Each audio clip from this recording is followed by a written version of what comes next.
Hi all. So ஒரு dessert கார்ட்க்கு போகிறோம் அப்படின்னா கண்டிப்பாக அவங்களோட மெனுவில் இந்த டெசர்ட் பிளாட்டர் அப்படிங்கிற ஒரு விஷயம் வந்து இருக்கும்.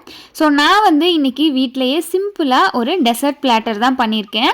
ஸோ என்னோட டெசர்ட் பிளாட்டரில் நான் என்னென்னலாம் அரேஞ்ச் பண்ணியிருக்கேன் அப்படிங்கிறது எல்லாமே வந்து பார்க்கலாம்.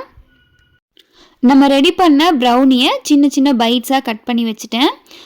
வாழைப்பழத்தை வந்து குட்டி குட்டியாக கட் பண்ணி வச்சுருக்கேன். கொஞ்சமாக லிட்டில் ஹார்ட்ஸ் பிஸ்கட் வந்து வச்சுருக்கேன். அண்ட் டிப்பிங்காக 3 டைப் ஆஃப் சாக்லேட்ஸையுமே வந்து மெல்ட் பண்ணி வச்சுருக்கேன்.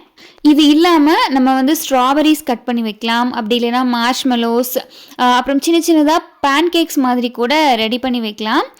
என்னதான் இதெல்லாம் நம்ம தனித்தனியாக சாப்பிட்டாலும் இந்த மாதிரி ஒரு காம்பினேஷனாக டிப்பிங்கோட சாப்பிட்றது வந்து ஒரு தனி ஃபீல் தான். ஸோ உங்களுக்கு இந்த மாதிரி டெசர்ட் பிளாட்டர் வந்து பிடிக்குமா அப்படிங்கிறத கமெண்ட்டில் சொல்லுங்கள்.